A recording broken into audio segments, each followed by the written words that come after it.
Para mitra sadaya teu karaos ayeuna dongeng parantos nincak bagian ka-21.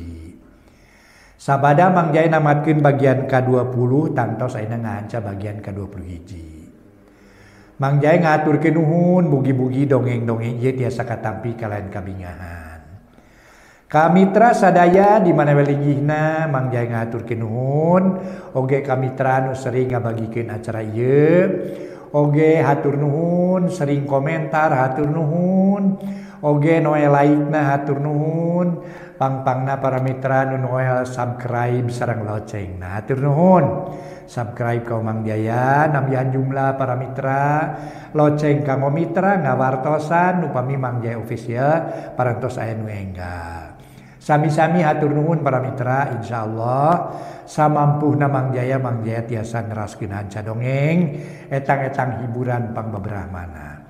Mangga nyangakeun wilujeng ngadangukeun Tarung Parebut Gelung karangan Bapak Tatang KS dina bagian ka-21.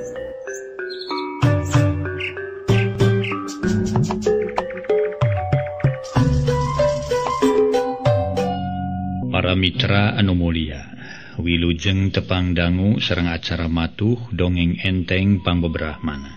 Mang Jaya sapara kanca bade neraskeun hanca dongeng nu katunda carios nyambung judulna Tarung Parebut Gelung. Ieu dongeng karangan Watatang ayeuna nincak bagian ka-21. Tarung Parebut Gelung para wargi gelung-gelung we diparebutkeun cenah kitu. Aduh namina ge dongeng. Mangga urang sami-sami hanca para mitra kaum dangu mudah-mudahan acara ieu tiasa nyugemakeun etang-etang hiburan pangbebrahmana. Sakali deui carios nyambung karangan Watatang judulna Tarung Parebut Gelung dina bagian ka-21. Para mitra anu mulia, urang dongeng parantos dugi kanalika Jakarya Tarung sareng Rojak. Dina seuseuhanana Tarung antawis Rojak sareng Jakarya si horeng Rojak teu tiasa hartosna mangalayanan Jakarya.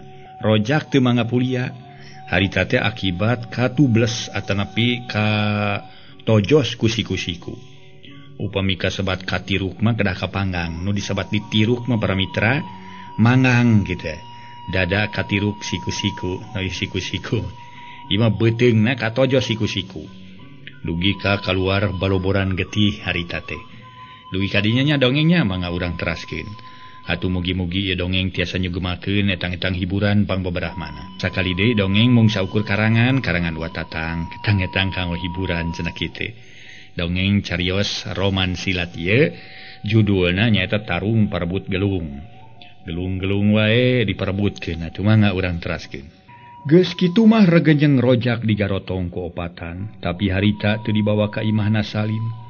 Sabab keur loba keneh semah. Nya harita Rojak dibawa ka imahna Ading. Sanggeus digolerkeun dina dipan jerut Ading turun tuluy ngaleos maksudna mangabejaan Salim. Tina perkara Rojak cilaka kasoran tina jojoh patutunggalan. Kalacat Ading ungah tuluy nyampeurkeun ka Salim nu masih keneh renengan jeung Nyi Darsi. Pok Salim ngaharewos ngabejakeun yen Rojak cilaka. Puguh we batin Salim ngaranjung. Rai beungeutna beureum semu geuneuk kadorong ku panasna hate. Red Salim ngareret ka Nyi Darsi nu keur melenguk alung. Wayahna ku akang ditinggalkeun heula sagedeung. Akang teu kuat hayang kacai heula, cek Salim bebeja ka Nyi Darsi mah. Dadakuna rek kacai padahal marek nempo Rojak. Sedeng Nyi Darsi nemalan ukur ku ungeuk tama teu nemalan teuing. Geus kitu Pok Salim haharewosan kabah ruminta mitohana. Geus kitu Salim ngaleos jalan ka tukang kalawan teu sakumaha lila. Dituturkeun ku bah ruminta. Sadatangna ka imah Ading ujug-ujugan tawang Salim nyarekan muridna nu opatan. Kayalian nu dipancen dibere pancen ngajaga keamanan di sisi lembur. Harita Salim ambek kagila-gila. Meuni teu sirikna teteh nyerag sagala dibalang-balangkeun. Reketek Salim baeud. Leungeun duanana nulak cangkeng bari nongongan murid anu tas dicarekan. Sedeng murid nu opatan saurang ge eueuh anu wani nembal, kabeh ngareluk teu beda ti bueuk meunang mabuk. Para mitra kaum dangu. Teu lila gilak Salim malik deui tuluy mencerongan beungeut muridna nu opatan. Hapunten merek. Ada hapunten. Geus kitu Salim ngagerowan Damin. Damin. Ieu ki lanjut. Tema damin bari sirah tetep tungkul ukura juru panon we meletet maling reret. Ituluy mancerongan beungeut muridna nu opatan. Geus kitu Salim ngageroan Damin. Damin, ieu ki lanjut. Tema damin bari sirah tetep tungkul ukura juru panon we meletet maling reret. Eta si laing. Apa kana rupa jelema nu dua? Kurang ajar sia. Cek Salim bari kakerot nahan ka ambak. Terek ambak kumaha atuh akui ke Salim asa dicogo gado. Jadi dia asa dicogo gado para mitra. Nu batak henteu ki lanceuk anyar pinanggi eta teh lain bobohongan. Nempo irungna ge keker tadi. Puguh jelema anyar pinanggi eta teh datang ka dieu duka jelema ti mana atuh teh. Asa can pernah nempo cucungik model kitu teh. Kurang ajar. Bandar kumaha jelemana? Nagis kolot namun keneh ha? Makene ki lanceuk. Lamun dibandingkeun mah moal jauh ti pantar ki lanceuk we kitu. Nah si laing jeung nu jadi babaturan opatan teu mampu ngoyanan newak manusia dua hulu. Kapan ceuk dewek ti kamari kumaha? Kapan ceuk dewek ti kamari keneh kumaha deui? Ceuk dewek sing beunang diaranelkeun. Lamun aya jelema nu teu wawuh bari nyurigakeun, tong make ditanya tarewa ku ilaing. Nah teu harojah manusia opatan, Sugana syariah mah kareuyeub apu kabeh atawa cacingeun. Kalahkah barang hakan we pagede-gede nyatu pada gembul. Ai pagawean sia. Alah batan ti rodek hulu. Alah batan budak rodek hulu sia we kabecus sia mah. Tiga nu heueuh ngomong boga ilmu anu, kungsi latihan anu, tapi buktina we kabecus. Aing kurang ajar sia. Para mitra Salim renghap ranyug nahan nafsu. Derek nafsu kumaha atuh da tadi jadi sebatkeun. Manehanana asa dicogado ku jalma nu anyar pinanggi. Sungun lain teu hoja ki lanceuk. Eta ge mimitina mah diayonan ku Subin. Aya kana setengah jam nama. Tapi Subin teu kuat. Jual Mang Rojak terus jojoh patutunggalan nepi ka Mang Rojak cilaka. Tapi itu ge kungsi kabeunangan bitisna ku bedog Mang Rojak ngan terus mabur. Arek diberi karunya ku Mang Rojak sok sieun teu kabur katulungan. Matak ku kuring gancang dibawa ka dieu. Sugan ku baru minta bisa katulungan deui. Kitu nu matak oge ki lanceuk. Cek Damin nyarita rada tatag teu kawas tadi. Basa anyaran ditanya ku Salim meninggal leper. Kurang ajar temenan manusia sia. Cing eta ku taksiran abah. Urang mana cenah manusiana? Moal nu ti heula bandrok jeung abdi nu rek ngalamar Nyi Darsi teh. Sabab cek si Damin pantaran kuring ora keneh. Nanyakeun kitu sotenan bisi nyawe manusia nu rek bantrok ngalamar. Sanu nyaho manehna boga rasa penasaran ka Nyi Darsi atawa goreng rek nyiwat ka Nyi Darsi. Cek Salim malik tumanya. Kabah ruminta kalawan boga sangkaan. Kanu bantrok ngalamar teh tayalian Tajudin. Duka teuing atuh Agus. Keur abah mah teu bisa mastikeun sia-siana daje. Temal Bahru minta ukur sakitu. Eta nu bantrok ngalamar Nyi Darsi, saha ngaranna bah? Salim nalengteng. Aing ngaranna mah Tajudin anak Hidinca teh. Urang lebur abah keneh di ditu. Di mana padumukanana? Ari bareto mah mu di ditu di lembur babakan lewo. Ayeuna kieu ding. Barudak kabeh kumpulkeun ku ilaing. Sanggeus karumpul ku ilaing peuting ieu nu geus digembleng bab pangarti ku dewek. Terus ku ilaing parentahkeun sangkan poe isuk nu ngaran si Tajudin datangan ka lemburna. Di mana geus tepung galusur ku sarere bawa ka dieu. Tapi sabisa-bisa ulah disariksa di ditu sok sumawana di podaran. Pokona mah cerak deleg. Perkara kitu kieu kumaha dewek. Kumaha Kardi? Kardi ki lanceuk. Geus sakitu. Omat parentah dewek kudu dilaksanakeun. Samalah kadituna kokolotan ku ilaing. Taina ka abah wayahna pangnarekahankeun si Rojak. Sugan bisa katulungan. Saorana kolot mah aya paribasa legok tapakeun teng kadek. Loba pangalaman. Di mana geus mubaran si Rojak ngaso heula ulah ditaker teuing. Pokona bisi mopo. Mangkaning ke peuting rek aya tatabuhan wayang golek. Peuting isuk disambung ku ketuk tilu. Pae kuring nyerenkeun si Rojak sing bisa katulungan ku abah. Cek Salim ayaku ngababarikeun aker. Nitah mangubarankeun jelema anu sakitu geus ripuhna. Bari di lain-lain oge Bahru minta teh ayeuna mah geus jadi mitoha. Tapi Salim eueuh pisan ngajenanana anu jadi mitoha disaruakeun jeung kasasama. Jerut Salim turun ti imah ading terus ngagedig balik deui ka imah. Kalawan geus unggah gek diuk deui ngareneng jeung Nyi Darsi. Sora tongeret geus mimiti di sarada menipate malan ciciren waktu geus nyedak kaburit. Langit sabudeurna alem, siga-siga rek turun hujan anu eueuh bedana jeung pasemo Nyi Darsih. Alum eueuh pisan kaberaganana. Harita semah onangan geus mimiti corengcang ukur aya 4-5 urang deui. Sabagian loba ditadadi ge pada lohor geus baralih ka masing-masing tempatna. Kaayaan tempat geus mimiti rada ti iseun. Tapi nu maraen mah masih keneh ngageder. Sakapeung jep jempling keur ngadedengekeun korolokna sora sintir. Dina piring neplak dituruban ku kobokan. Sakapeung ngageder galecok teu beda ti jorog-jorog. Babakuna mah kanu eleh masang gawe kukulutus nyebutkeun sia nyebutkeun suwe. Kitu polahna nu keur mararaen. Geus nyedek ka wanci magrib Nyi Darsih ngoloyong asup ka kamar cucu-cucu. Ngaganti pakaian panganten ku pakaian biasa. Tilila torojol Salim gek asup ka kamar ngudaran pakaian. Ku ayeuna Salim make samping sarung sedeng awak namah teu di kaos-kaos acan ngadon di bubuligeu. Isi hareudang membuka we tu bajuna Nyai. Make kutangi geus cukup di kamar macunha, cek Salim maksudna mah hayang ngaso. Babarungan dumeh semah onangan geus eueuh saurang-urang acan. Nu aya lintang ti murid-murid anu keur bale beres di buruan. Sawareh keur sasapu, sawareh keur mereskeun korsi. Sabab beuting kerek aya tatabeuhan wayang golek.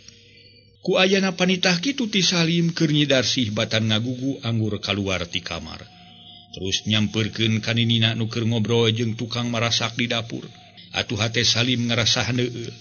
Borok tadi namah rek ngalalanya sosonoan, rek ngagulang gaper Nyi Darsih. Anu salirana kapicang camberang jeung peuting, ceuk paribasana para mitra aya dina kongkolak matana. Kari-kari ayeuna geus deukeut tapi eta Nyi Darsih geuning lineukna teh lineuk Japati. Nyaan hesena keur diolona awewe. Boros satadina malek dilalanyahan heula sosonoan. Da sono bener mangke peuting, tapi batan ngagugu anggur ngaleos. Tapi keun lah disabaran ku aing. Engke dina waktuna hees daekeun ku jalan leuleui syukur, teu daekeun ku jalan leuleui pasti ku kasar. Sabedasna ge tanaga awewe. Matak naon leungeun jeung sukuna dibincang kana tiang ranjang. Teu kitu ku aing dihompet moal bisa unggah peta. Kitu gerentes hate Salim, bari goloyoh ngedeng dina ranjang. Lila-lila reup kasarean meni ujug-ujug ngagebra. Taksiran capek geus 2 poe 2 peuting kurang sare. Ari Nyi Darsih mah jongjon we milu ngobrol di dapur. Cag heula nyaritakeun urusan Nyi Darsih jeung Salim nu geus beres di rapalan. Kalawan geus sah jadi salaki jeung pamajikan. Kacaturkeun Jakaria jeung Asmita nu ngejatas jojoh patutunggalan jeung rojak teh kakara tepi ka jalan gede. Samalah harita Jakaria jeung Asmita ngadon caricing di sisi Cimanuk kahalangan kurung. Para mitra kaum dangu, cag heula sakumaha nu kauninga ngadadarkeun perkara Nyi Darsih. Jeung Salim nu geus beres di rapalan kalawan geus sah jadi salaki jeung pamajikan. Kacaturkeun Jakaria jeung Asmita nu ngejatas jojoh patutunggalan jeung rojak kakara tepi ka jalan gede. Samalah harita Jakaria jeung Asmita ngadon caricing di sisi Cimanuk kahalangan kurungkun. Moal tu kilanceuk lah. Diteruskeun ka lembur ge cantang tu datang wanci Isya ite. Sajabat ti kitu saleuheung lamun kilanceuk kaluga leumpang. Ari kukuring diganong lain ganong da jauh keneh atuh. Lamun kira-kira ti dieu ka tempat nu tadi mah leuheung diganda teu kaduga ge rek maksakeun. Mangkaning apana ieu mah? Suku meni gudawang kitu, jeung getih meni terus-terusan kaluar. Lamun kaduga malah urang ngeureuyeuh we tu baliklah ka jeung eureun-eureunan kilanceuk. Sugan ari geus tepi ka imah mah bisa kaubaran kumaha haji. Asmita mangsa lempangkeun kana kaayaan Jakaria. Anu harita para mitra Jakaria diajak balik teh kalah kaluk tungkul. Teu nemalan sakecap-kecap acan. Sedang leungeun nyusutan getih nu karasa, nu ku kararas daun cau. Ret Jakaria ngareret lalaunan tuluy neuteup seukeut kana beungeut Asmita. Geus kitu pok nyarita bangunna langsa. Asmita, lamun seug kuring boga itikad ka anjeun, geus pasti entengna kuring nyarekan lak-lak dasar beratna malik mahala ka anjeun. Jakaria ngabasakeun kitu matak ngaranyug kana hate nu ngadenge. Nah, kilanceuk mungkin nyarita kitu sagala ka kuring. Kuring mah ngarasa poekeun we lain bobohongan atuh da. Hate ngaranyug lah batan ngadenge suara gelap tengah poe ereng-erengan. Naon maksud jeung tujuan kilanceuk make ngabasakeun kitu ka kuring? Cek Asmita ngerasa kaget liwat saking bari males neuteup beungeut Jakaria nu pinuh ku rasa teu ngarti. Lamun hade dicaritakeun mah bangna kuring cumarita kitu. Dumeh anjeun eueuh kasatiaanana pisan. Ukur satia marengan ini ti imah da buktina diri kuring diantep. Malah siga nu ngahaja diantep karep sangkan diri kuring ngajam panabugang di lemur batur. Buktina kuring cacad-cacad wae. Pokona mah. Peda kuring teu milu bela pati ka Kilanceuk. Asmita kakarang ngarti nya. Tapi dipikir deui ku diri kuring aya alusna anjeun teu pipilueun kana begalan pati. Lamun seug pipilueun teh mah nepi ka anjeun kabawa cilaka pikeun diri kuring eueuh geusan pakukumaha. Ta ayeuna keur diri anjeun ulah kapalangnya bela. Ulah kapalang rek sapapait sama manis. Wayahna anjeun kudu balik ka lembur kabeh barudak barejaan. Yen kuring manggih kacilakaan. Ngan keur mama omat ulah cacarita naon-naon malah ulah ditepungan. Kitu deui kabarudak bejakeun kudu datang ka ieu tempat ka kuring. Ku kuring didagoan nepi ka datangna ka dieu. Aduh Kilanceuk. Leuwih teu heula kuring minta dihampura ieu. Lain kuring rek nincak kana paribasa ngawarah ngojai kamarinya. Lain rek ngalungan uyah ka laut ieu mah lain ieu. Ceuk pangrasa kuring mah kacida salahna Kilanceuk. Aya pikiran kadinya teh nitah nyusulan barudak. Bari ka mama ulah cacarita naon-naon. Kapan mama teh kasebut guru? Nya guru sarerean wajib didama-dama dihargaan. Komo keur Kilanceuk kudu leuwih-leuwih sabab Kilanceuk teh geus ngaku bapa lahir batin. Kitu deui mama geus ngaku anak. Kari-kari ayeuna Kilanceuk make nyarek ulah cacarita ka mama. Bari kaayaan Kilanceuk batan sakitu. Na Kilanceuk geus teu butuh ku barokah ti mama. Na geus teu ngaku kolot ka mama. Tibatan Kilanceuk rek nyangsara maneh bari matak ti deha ti guru. Kajian diri kuring mengaluarkeun kesang tina panon-panon we. Diri Kilanceuk ku kuring rek dipangu nepi ka lembur kitu. Kuring mah teu tega lahir batin dunya akhirat ari Kilanceuk kudu cicing mah di ieu tempat. Nu sakieu hara-haraeunana bari nying hareupan mangsa peuting. Kumaha lamun seug Kilanceuk jadi mamang sabah satu berhala. Dieu tempat ya basi di sisi Cimanuk. Kumatak yu urang balik we ka lembur. Ku kuring dipanggul sugan tepi ka bedug subuh mah. Cek Asmita keukeuh ngajakan balik. Asmita, lamun anjeun teu ngagugukan omongan kuring. Hiji tanda anjeun rek nyieun pipegateun baraya. Teu nanaon, keur kuring ge rek mutuskeun babarayaan kalawan ti seseret menit ieu. Detik ieu jam ieu urang sewang-sewangan hirup jeung tujuan. Jakaria terus ngorejat sigarek ini. Ke lah Kilanceuk heula. Itu pugu teh, ari Kilanceuk rek ka mana ieu? Cek ke Asmita nyekel kana leungeun Jakaria. Tong make nanyakeun deui Asmita. Kapan bieu cek kuring urang sewang-sewangan hirup jeung tujuan. Hirup jeung tujuan anjeun keur anjeun. Hirup jeung tujuan kuring keur kuring. Teu perlu anjeun loba pertanyaan. Tapi samemeh kitu pilih hiji di antara dua. Nah mending kuring diparagatkeun nyawa sakalian ku anjeun atawa anjeun paragat nyawa ku kuring. Cek Jakaria setengah ngancam. Geus kitu mah leng Asmita meunang sawatara jongjongan. Ngahuleng ngarasa berat jeung bingung mana nu kudu dipilih pikeun jawabeun. Rek milih maragatkeun nyawa Jakaria teu wasa jeung sieun nanggung dosana. Ari milih menta diparagatkeun nyawa ras inget kuno jadi kulawarga. Antara anak jeung pamajikan katut anu jadi indung. Sok geura jawab Asmita. Jakaria nyarita deui siga nu teu sabar. Nya, ayeuna mah kieu tu Kilanceuk lah. Sakumaha pancen ti Kilanceuk tadi ku kuring rek dilaksanakeun ayeuna keneh. Ngan kuring pepeujeuh ka Kilanceuknya. Samemeh barudak ti lembur kadar ieu omat ulah rek ka mana-mana. Nu hartina Kilanceuk ulah jauh ti tempatnya. Cek Asmita ku ayeuna ngagugu kana panitah Jakaria. Nyaan anjeun rek ngalaksanakeun panitah kuring.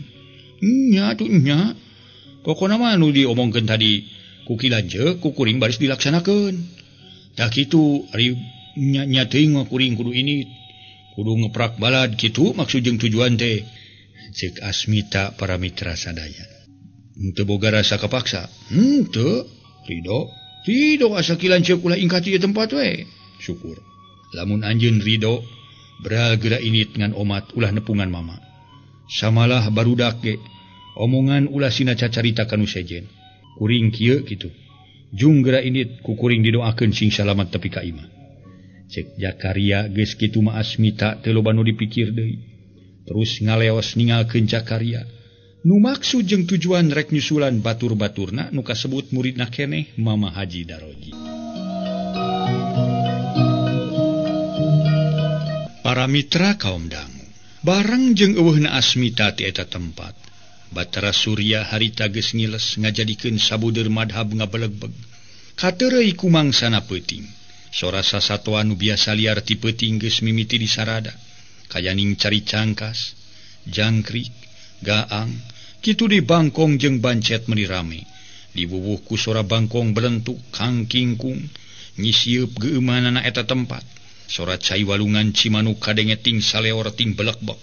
Angin geus mimiti ngagelebug, ngoyagkeun sagala dangdaunan jeung muraikeun sagala sora sasatoan. Cacak harita anu kira-kira wanci isa geus kadenge sora anjing babaung hawar-hawar. Sakapeung kadenge ngagogog, les sora anjing teu kadenge disambung ku sora lonok ting keureuleung, jeung manuk sirit uncuing meuni ngagelik. Pendekna wata kereyereyan atuh para mitra kareueung. Jaba patempatan sakitu geumeunana jeung nampeu ka Cimanuk. Tapi keur Jakaria boro-boro ka keung atawa sieun sigana top badak top maung. Ceuk pikirna asal ulah disesakeun buuk salamar getih satetes. Gerendeng Jakaria ngagerendeng jeroin dadana. Darsih, lamun dipikir ku salancar masa jauh tina ukuran. Angang tina gamaran. Samalah asa teu ngimpi-ngimpi acan. Batin akang baris pinanggih jeung kaancuran. Ku jalan diri anjeun ka undun tipung katamang beas kangaran si Salim. Anjeun salaksana jatuh kerami ka si Salim. Nah anjeun teu rumasa. Nah anjeun teu karasa kana kapamela akang. Waktu anjeun baheula rek digunasika ku jelema nu teu tanggung jawab. Teu rumasa anjeun jadi mamangsa seuneu waktu imah anjeun pamere tinini anjeun. Aya nu ngaduru. Sareatna harita anjeun disalametkeun tina sagala bahaya ku diri akang jeung baraya akang. Tapi ayeuna jadi kieu. Darsi, lamun hade mah dicaritakeun. Ngaran si Salim teh beunang disebutkeun musuh satru kabuyutan. Di mana amprok di dinya silih jajal tanaga. Di mana panggih di dinya begalan pati. Kari-kari ayeuna anjeun kawin ka manehna. Lamun sarupa kitu mah diri anjeun rek nyieun kembangna musuh satru kabuyutan ka diri akang. Tapi sanajan bari keur kitu, keur diri akang moal waka ngagegedekeun kayakinan kana kitu. Akang ngayakinkeun heula kana pamadegan diri anjeun. Akang rek tumanya naha anjeun bisa kawin ka si Salim teh sacara sadar nu hartina suka lahir batin atawa anjeun kapaksa ku kasieun. Ku ayana kitu insyaallah peuting ieu akang rek ngalaksanakeun tujuan. Tunggu Darsih datangna akang peuting ieu. Wayahna anjeun rek dibawa heula ti sagigireun salaki anjeun. Kitu ceuk gerentes hate Jakaria. Sakitu aya nu karasa ge make aya itikad kadinya. Nu maksud rek nyiwat Nyi Darsih tina leungeun Salim anu geus jadi sah jadi salakina. Kuniang Jakaria nangtung. Tuluy ini ti tempat reureuhna. Sanggeus nepi ka sisi jalan gede, reg Jakaria eureun heula. Tuluy luak lieu, renghap narik napas panjang dibarung ku ngentabna seuneu batin. Ngadenge hawar-hawar sora gamelan wayang golek. Nu kasiri ku gelebugna angin peuting. Sakapeung les teu kadenge, sakapeung kadenge deui. Kacipta ku panon batin peuting harita Nyi Darsih jeung Salim kererendengan deui dina kursi panganten bari lalajo wayang golek. Hea batin Jakaria asa tamah panas meuni nyongkam. Tina bakating ku bedas-bedasna pangajak hawa nafsu. Geus teu mikirkeun kana kanyeri suku tapak bedog. Teu ngingetkeun nying hareupan peuting. Teu malire kana poek cohagna geus teu mikirkeun kana naon-naon. Da puguh kadorong ku pangajakna hawa nafsu nu teu beunang ka bendung. Nepi ka terus kebat lumampah rek ngajugjug ka tempat Salim bari boga itikad rek ngiwat deui Nyi Darsih. Akhirna Jakaria geus anyog ka sisi lemur ngan ku harita mah henteu nyokot jalan nu tadi waktu tarung jeung rojak. Ayeuna nyokot jalan malibir ka sisi kebon awi. Kuliwet Jakaria ngulewed kan rada buni terus mencerong kaburuan imah Salim nu pinuh ku jelema nu lalajo meuni heureun usik. Jaba sarurak jeung ting haruit ngadengena kadengena meuni ngageder. Waktu Jakaria keur merong ka tempat lalajoaneun bari cicing dinu suni ngadadak ceulina curingha sabab ngadenge sora nu gublag-geblig tukangeunana. Gilek harita Jakaria ngalieuk ana bresi horeng saurang lalaki nyoron bedog ngagedig kaluar ti kebon awi. Geus rek tiburu Jakaria eta jelema moal salah muridna Salim. Memang nya eta ge muridna Salim nu katelah sain. Manehna tas ngirimkeun opieun kanu ngajaraga di sisi lembur. Harita Jakaria ngadepong bari panon manco kanu keur leumpang. anu eueuh bedana lir ibarat ucing keur nyintip beurit. Lakadalah ieu hakaneun aing sia. Kos moal henteu baturna si wabalak si Salim sia. Gerasakeun deuleu sia. Ditekuk sia ku aing. Ceuk geurentes hate Jakaria boga itikad rek nganiaya Sain. Harita teh para wargi. Sakumaha nu kauninga. Eta jalma nu ngaliwat beuki lila beuki deukeut. Lareng ngaliwat ka hareupeun Jakaria nu keur ngadodoho. Sanggeus aya kana 2 meterna jelengkap. Jakaria luncat sarta teu tatapasini deui. Harita beheung Sain dihompet ti tukang. Atuh 1000 kali Sain gegerbegan ge teu bisa leupas. Sabab dihompet ti tukang bari rada digusur ka sisi. Batan bisa leupas malah terus kekerjetan nepi ka akhirna Sain perlaya. Bru awakna rubuh dina rungkun geus kitu bedog dirawatan ku Jakaria. Diselapkeun kana sela-sela beubeur kahalangan ku kampret. Tidinya kuliwed-kuliwed Jakaria ku kuliwedan. Beras kapongpok Imah Salim. Kojengkang Jakaria ngalengkah terus nyelenep. Kajalma nu keur lalajo wayang golek pura-pura lalajo. Batur mah ting palencerong kana lalajoaneun ari Jakaria mah merong ka Salim. Nu keur diuk ngareneng jeung Nyi Darsi. Bari dikaripasan ku 2 urang budak parawan. Kerot-kerot huntu Jakaria tingkararot sempun nu gergeteun ningali Salim. Ret ka Nyi Darsi katingali melenguk wae. Baik ku ayeuna mah si laing bisa rerenengan jeung Nyi Darsi. Tapi tunggu sakedeung deui. Pasti si laing bakal kalingitan buah hate sia. Wayahna geulis ku akang rek diiwat heula. Kitu sote lain akang ngarasa genah panasaran. Aya ngalaksanakeun kapuasan hate. Tapi akang rek tumanya ka diri anjeun. Sanajan ayeuna akang teu katingali beungeut ge ku anjeun. Moal bireuk deui satiap nu make tergos hideung dina palebah tarang. Aya tanda kalong eta teh akang. Si horeng ieu nu disebut si kalong hideung teh geuning di payun para mitra. Aya surat kalong hideung, si kalong hideung cenah kitu. Kitu geurentes hate Jakaria terus kaluar deui tinu lalajo. Kuliwed harita teh kanu buni kalawan ngaluarkeun tergos hideung nu ukur katingali panon. Rap dipake sabudeurna sirah katutupan ku lawon hideung. Giler-giler panon Jakaria gular-giler. Teu beda ti mata heulang ruyuk rek nyamer mangsa-mangsa. Serepet Jakaria ngalugas bedog nu meunang ngarebut ti Sain. Nu geus perlaya ditekuk beheungna ti tukang. Harita bedog dipake nurih bilik. Srek bedog dikeureut-keureutkeun kana bilik lalaunan. Sakapeung reg eureun terus ngedepong sabab kareret aya kalangkang jelema. Ting kojengkang sanggeus eueuh dak deui ngeureut bilik. Sanggeus bilik rada gede diturihna tuluy dibedo lalaunan. Ana breh kabeneran pisan bilik anu meunang nurih teh gigireun Nyi Darsi. Lakadalah kabeneran pisan aing nurih bilik teh nampeu ka Nyi Darsi. Panyan aing manurih bilik palebah kamar. Horeng gigireun manehna keur ngareneng jeung si wawelek. Gerentesna deui hate Jakaria harita nu lalajo wayang teh beuki rame sarura. Ting haruit ngareungeut haleuangna sora sinen. Pareng dalang keur ngigelkeun si cepot bari ngabojeng. Salim meuni asa suka babara katakan. Kitu deui nu sejen pating cakakak atuh harita teh. Sedeng Nyi Darsi mah teu mesem-mesem acan tongoy we melenguk semu alum. Cakakak baru minta akina Nyi Darsi kabawakeun seuri. Atuh Jakaria asa tamah gemes ningali bahru minta babara katakan seuri. Ku ayeuna kitu nafsu Jakaria geus teu kabendung. Ragamang kana bilik nu meunang nurih tuluy dibedo lalaunan. Katingali Salim keur babara katakan kene. Bari leungeun sabelah nangkeup kana tak-tak Nyi Darsi. Keur kitu kolongkong leungeun Jakaria ngolongkong kalawan teu loba nu dipikir deui. Leungeun Nyi Darsi ditongtak nepi ka kaluar. Nyi Darsi ngajerit lantaran reuwas. Datang keluar ragenyang ku Jakaria dipanggul tuluy dibawa ngejati eta tempat. Atuh para mitra sadaya, waktosna kabujeng seep.